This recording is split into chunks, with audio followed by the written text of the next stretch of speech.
Today on Groundbreaking Conversations, we're doing something remarkable. A dialogue stretched across 3 continents, Hawaii, USA, Armenia, and Nigeria, held together not by geography, but by a shared belief that thought itself can be a form of survival. Today, we are exploring a different kind of survival story. When we talk about survival, we often think of dramatic moments, crises, wars, escapes, things that break you and then somehow don't. There's another kind of survival that's quieter and just as demanding. The survival of thought, of values, of intellectual courage, especially in places where history itself is quite heavy. Our guest today lives at that intersection.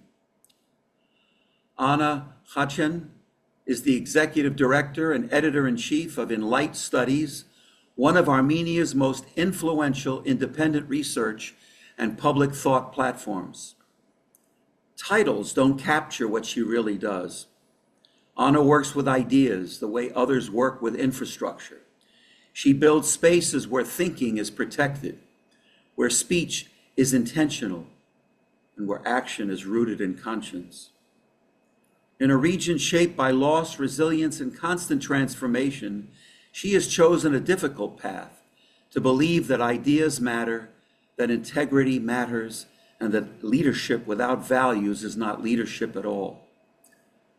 This conversation is not just about civil society or research, it's about what it takes to remain intellectually and morally awake in a world that often rewards silence or conformity. It's about the personal cost of responsibility and the quiet strength required to keep going anyway. Anna, welcome to Groundbreaking Conversations. It is a high honor to have you here. We're also delighted to welcome back one of our former guests, our co-host today, Chukwuma Ephraim Okenwa, who's joining us from Nigeria to also ask you questions as well. The first question: when people hear your titles, executive director, editor-in-chief, they imagine structure and authority. Before all that, who were you as a young woman in Armenia? What shaped the way that you see the world? Oh, thank you very much. And first of all, thank you for this opportunity to have this conversation. And what you have said before, yes, that was really resonating and very beautifully said. So coming to this question, I guess that we also may add some title as well. So senior learning design officer, but yes, as you mentioned, the titles.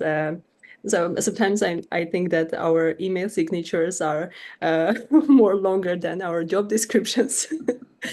But I believe that yes, it's more important that who stands before these titles and as a human being.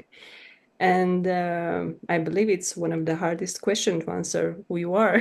And yes, it's the hardest question. And maybe so we use these titles just as an easier and shortest way.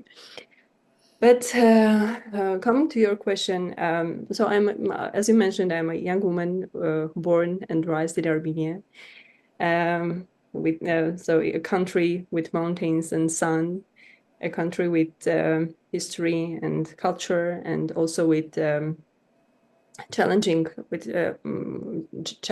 history and also I believe that what make us as a human beings, it's also the relationship that we have, and it's also so were you born, in which family, so in which school you attended, and also the social connections are very important, how you become as a person. And I'm historian by my background, and at least last 12 years in my life, I've been in across fields in education, leadership, management, communication, and public affairs. Yes, but as I mentioned, it also about your friendship, your social connections, your personal experience, and achievements, and also the losses. Yes, and I guess all these dimensions shapes the way how we see the world and how we coexist in this world, and also how we how is our being of this world. And yeah, maybe that's all also influences how you see the world. And for my perspective, I see the world and life itself is very diverse, complex, and at the same time very tangible thing that also need our curiosity and responsible caring.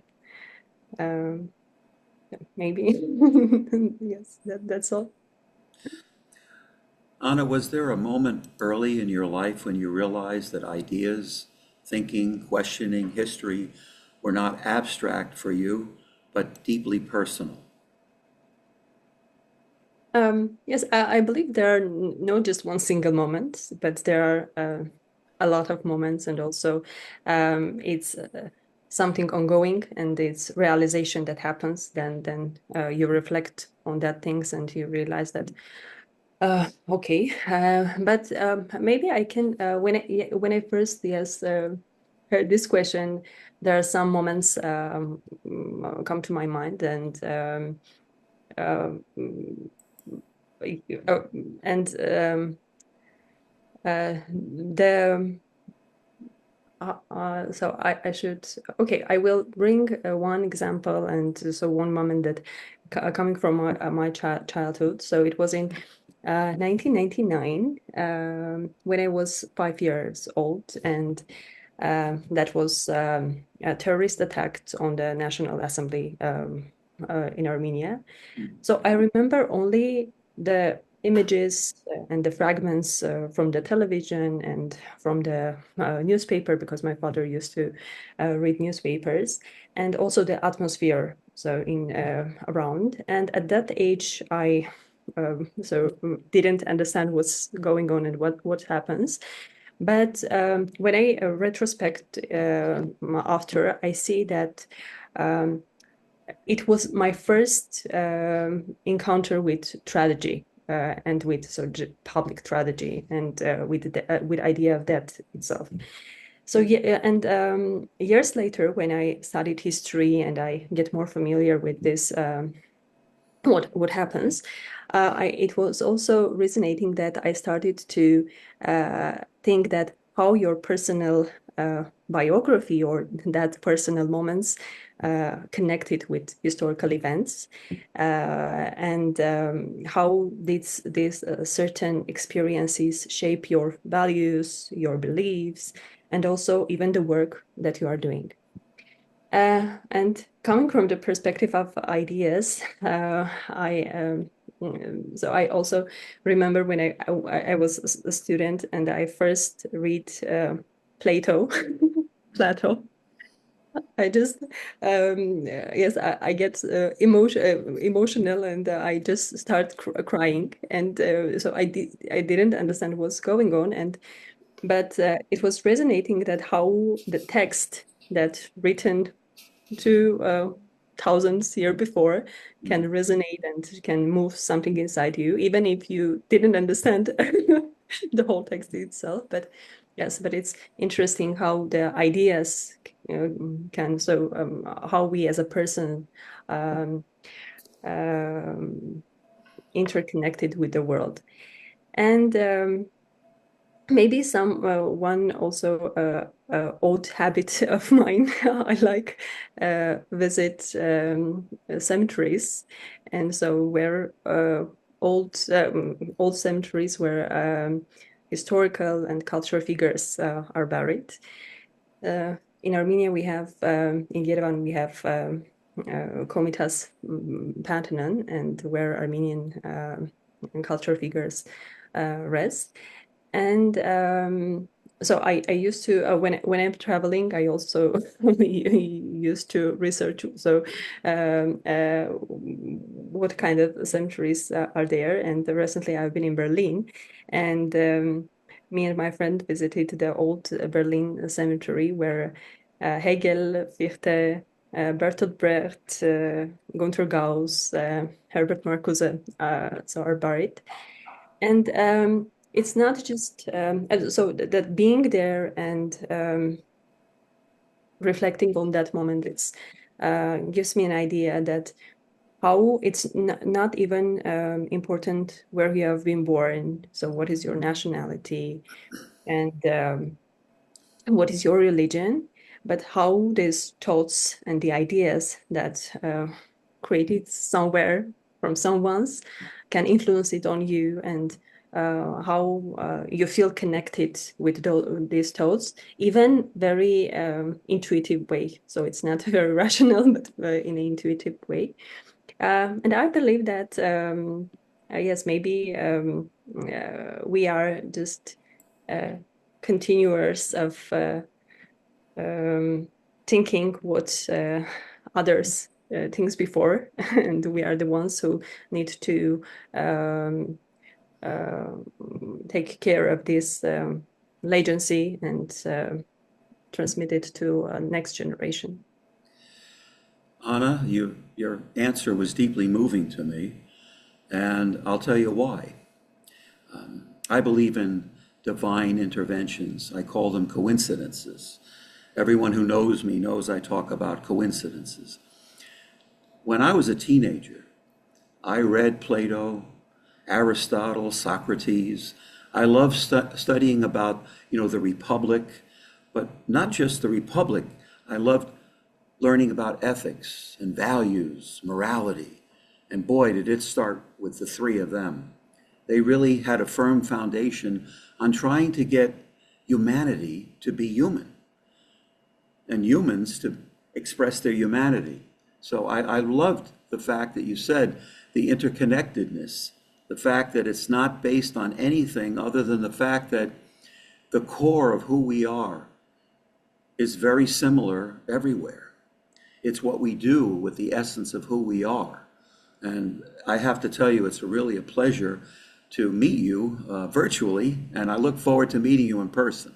But it is my role to facilitate the questions, so I'm going to move on to the next one. Do you believe thinking itself can be a form of survival? If so, when did you first experience that in your own life? So I like very much the Descartes' expression, just cogito ergo sum, which means I think, therefore I am. Yes. So I believe that thinking is not just only the way of survival, but as a way of existence. So it's a way of being and acting in this world. And as a human being, it's first, so it's, I believe that human at first is the question, not the answers, but the ones who attempt to reach to those answers. And I think that the ability of think it's a gift. I don't know, from the God, from the cosmos, or from the nature, I don't know, but um, and I experienced that yes, it's not just a way of survival, but it's just a way of existence. And I think that there was some moment just comes to my mind that from Immanuel Kant's article, What is Enlightenment? And when I first read it, so as Kant expressed that enlightenment is how humanity's emergence from self-imposed immaturity, and not because people lack of intelligence, but because of courage. So it's really resonate with me, and then Kant summarized this in one slogan, Latin expression "sapere aude," which means so to dare to know, dare to think, and then that become as a slogan for our organization for Enlight, and this idea is resonated deeply with me and with our team, and that's why it's became the philosophical foundations of our organization as well. But also I guess in and yes, maybe I will also mention this in we have the word crisis, and I believe that we think about something very deeply during the crisis time. And it's so from Greek word crisis, krino, which means to wait, to choose, to make decisions. In Armenia, we have the word jgnajam for the world crisis, which and also have a word jagnel, which means think deeply, and they are the same roots for the words. And that means that crisis is the time where you think deeply on something and you are making decisions. Um, so to sum up, I guess, and I believe that there are a lot of moments in my life that I start to reflect on, what's happening as a human being, as a member of society, and as a historian, what happens to us as a society, and how the way of thinking influences on what is happening with us. Well, again, I hear coincidences, and I love Immanuel Kant. I liked his first name. And also, I recommend that you read a friend of mine's books. They're 500 pages, though. But his name is Ian, Iain McGilchrist. Ian McGilchrist. A lot of what you just said, I think, will fascinate you by reading his books. Thank you. But right now, I want to bring in our co-host, Chukwuma Ephraim Okenwa. It's because of him that I've had this pleasure to meet you virtually. Chukwuma's leadership journey raises questions that resonate far beyond Armenia, Nigeria, and here in Hawaii. He is really a leader who, to me personally, is incomparable right now. He epitomizes youth, energy, and the future. And I have great faith in him and look forward to hearing what his questions are. Thank you so much, Dr. Emanuel. And to you, Anna, leadership often looks strong from the outside, but internally, it can be exhausting. What has been the hardest season for you personally since taking on this role? Mm-hmm. Thank you for the question, and yes, and also thank you for bridging us. So maybe for taking this role,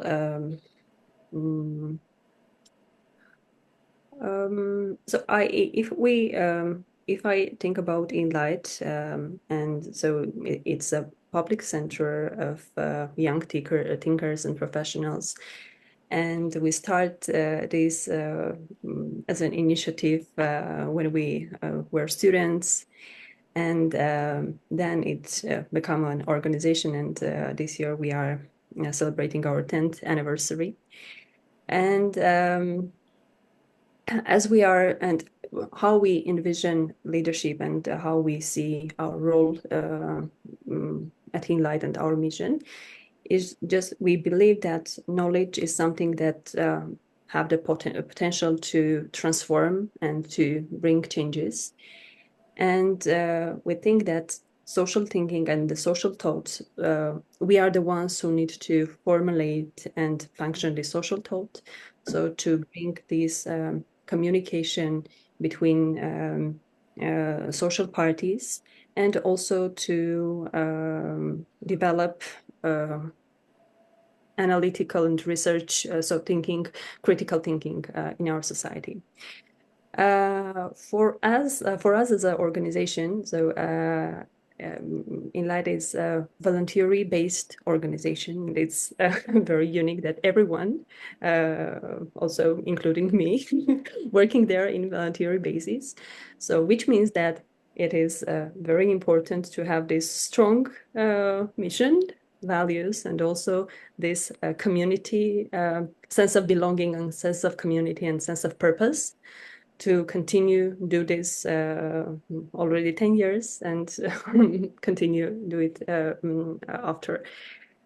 I guess for me, for organization and for me personally, one of the tough period was 2020 when so during the war and the situation in Artsakh in Nagorno-Karabakh. And I mean that I think that these traumas and social traumas are very deeply influenced on society. And at that moment, all of our members are somehow connected with the war, so their relatives. We have so lost one of our members and friends, so we lost him during the war. And I guess it's something that so now we are talking about it, but that was really very hard time. And during that time, so and also before that, I have also the personal loss. So my father passed away. And I guess that these moments, so so during that moment, you realize that you need to continue, and what brings the hope or just responsibility to continue is the sense of community, sense of helping each other, support to each other, and thinking, yes, and share thinking.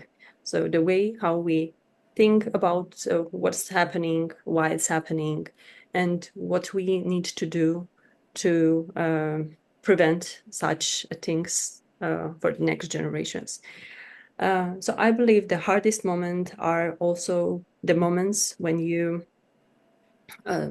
start to rethinking about everything, and also rethinking about the values you shared and the work you're done, and that's part it becomes so meaningfully. So it's something that brings meaning to your life and for other lives for others.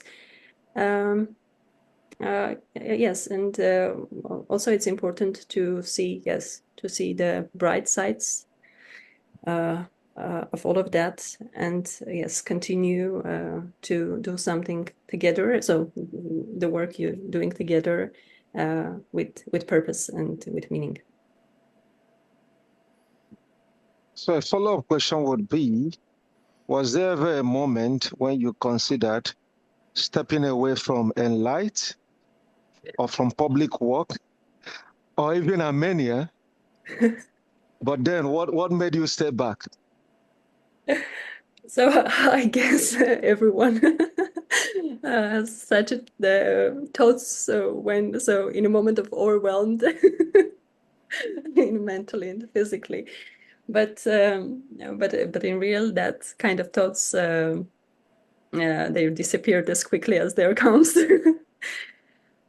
So for me, Armenia is my homeland, so it's my home, it's my friends, my family, my memories, my history, and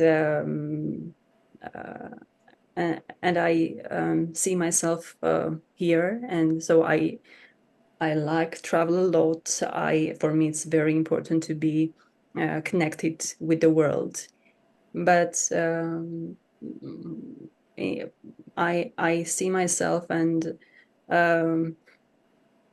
in Armenia because I belong here, and Armenia belongs to me, the same as for Enlight. So I believe that what motivates me and how I see my role, it's maybe will be pathetic, but as I see it, so I see me as one of the, and Enlight as one of the factors that we are want to bring changes in our society and in our country, and to bring it as a place where people can discover the foundations of values and resilience. So a country where people flourish, and the country where ancient country with history, with resilient history, but the one with innovative ideas and with creative ideas. So no, I don't have this thoughts. Okay, yeah. Thank you so much, Anna.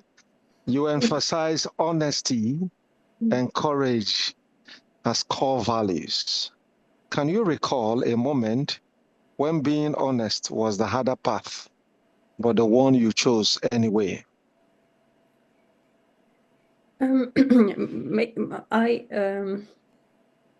So it will be hard to mention one moment. Just for me, as I see, honesty is it's often difficult, maybe when it's because of it affects relationships, but not maybe true relationships.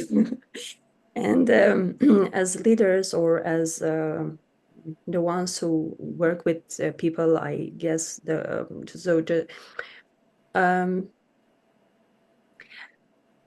it's hard when you think that your decision will disappoint someone, and also how it will affect on others. And I guess that the hardest moment is to have hard conversations, and honesty is also the courage to have these conversations and be honest, to mention what the problems or something, and also have empathy, how that will affect on others. And I also believe that honesty is something that so you start do it so with yourself at first, and it's very hard to be honest with yourself as well, and to have courage to accept your weaknesses, your mistakes. But I believe that leadership is about not being always right, but it's being open, learning from mistakes, and yes, and think about it, and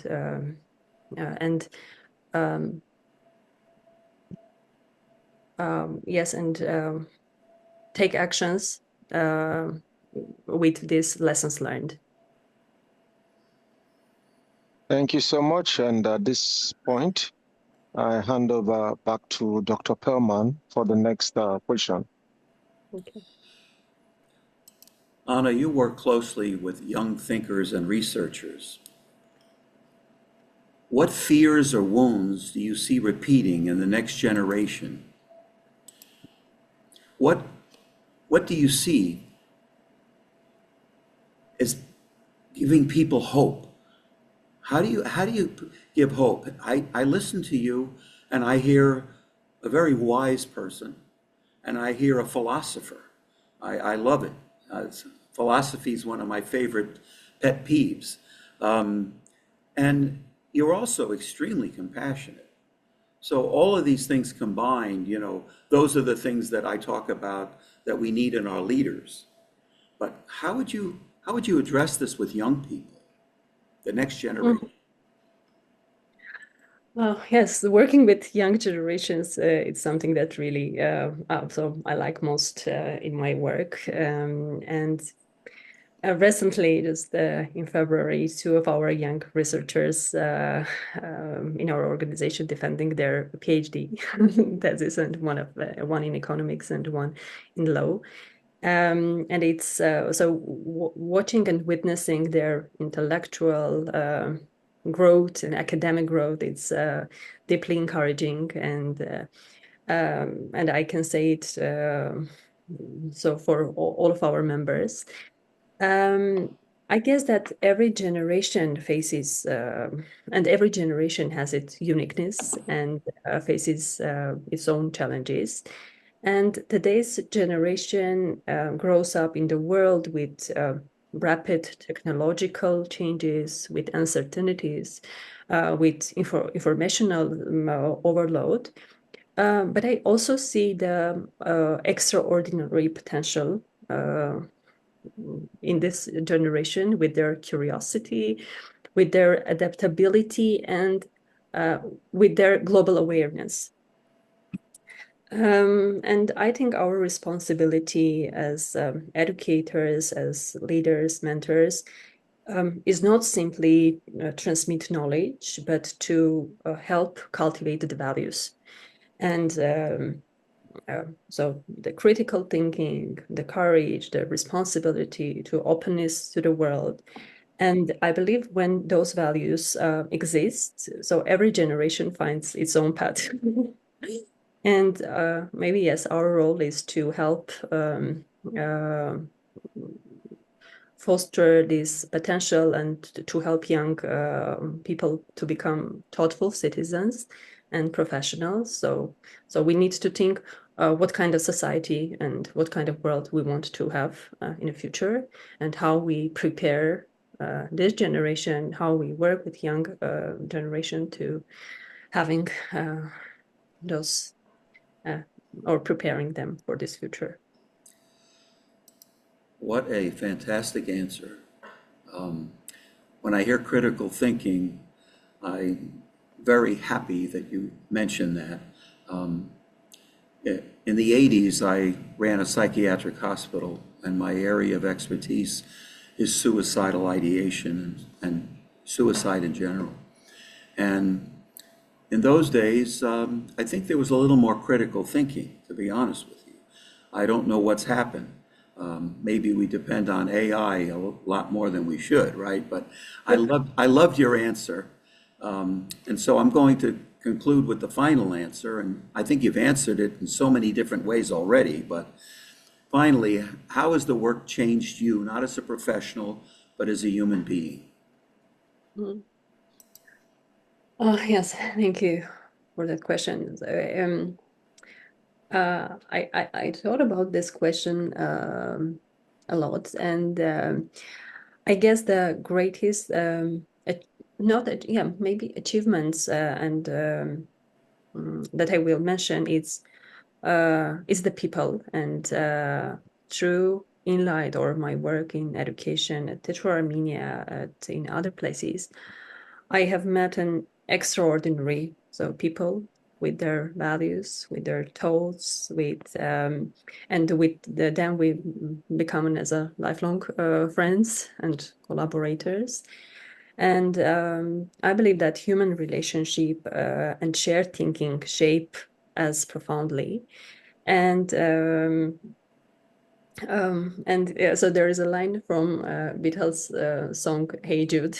I like it very much, and it said, "Take a sad song and make it better." Mm. So it's in some sense it's meaningful existence or meaningful work is exactly that, trying together with others to make something a little bit better so than it was before. Yes, and the humans and people connections and the big ideas that you have, I guess that's shaped me as a human and continue to shape, continues to shape.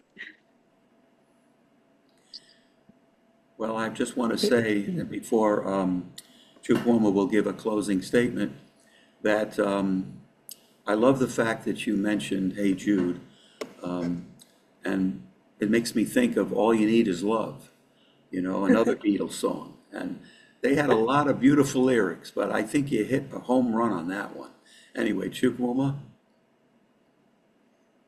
Yeah, thank you so much, Dr. Perman. And I must say a very big thank you to you, Anna, for finding time. This is a conversation we've longed to have with you since last year. It was really great connecting in Suzhou in China, where we both attended a course, on education. And knowing you has been a delight. I mean, one very significant thing about you is that your smile lightens up the room and makes all of the difference, ignites friendship, and want to make everybody come to Armenia. And thank you so much for being a great ambassador of your country. And it's nice having you for this groundbreaking conversation. Thank you. Oh, thank you very, very much. I really like this and for the opportunity to think about these questions and reflect on these questions, and also yes, be connected with you. And thank you very much. And I want to mention that in March 27 and 28, we have a educational, so international conference in Armenia, Mindex, which hosted by Teach for Armenia. And if you have any possibilities to come to Armenia, we will really welcome. So it's an honor to welcome you. And I will also send the invitations. If you can manage, it will be yes, perfect. But even not during this time, whenever you have this opportunity, you're very welcome in Armenia. Wow. Thanks for the invite. Yeah, thank you. And thank you for the invite. It's a little too soon for me to make plans for that, but I will put it on our docket to travel to Armenia. We've been to 46 countries so far, and we'll continue. So, from the United States of America to Armenia to Nigeria, this conversation has reminded us that distance is no barrier when the work is conscience and the language is courage. Anna, thank you for your clarity and your conviction and your compassion. Chukwuma, thank you for lending your inspirational voice to us once again. These are the kinds of conversations that don't end when the cameras stop. They continue in the choices we make, the values we defend, and the futures we dare to imagine. As we close this conversation, I keep coming back to one idea that feels especially important right now. Survival is not only about enduring what happens to us. Sometimes it's about protecting what happens inside of us. Listening to Anna, we're reminded that resilience doesn't always announce itself with noise or spectacle. Sometimes it looks like choosing honesty when it would be easier to bend. Sometimes it looks like staying when leaving would hurt less. Sometimes it looks like believing that thought itself is worth defending. In a world that often pushes us toward speed, certainty, and simplification, this conversation with Anna invites something else: patience, reflection, and moral clarity. If there's a takeaway here, it's this: survival isn't only about making it through history, it's about shaping it quietly, thoughtfully, and with care. And it doesn't hurt to talk about critical thinking. Anna, thank you for the work you do and for the courage it takes to do it this way. And to everyone watching, thank you for being part of a conversation that reminds us that ideas, when held with integrity, can still be a form of hope. We'll see you next time on Groundbreaking Conversations. Thank you for tuning in. Thank you, Chukwuma. Thank you, Anna. And may you be blessed with good health, happiness, and a long, long life. Thank you. Thank you. You're welcome. Thank you.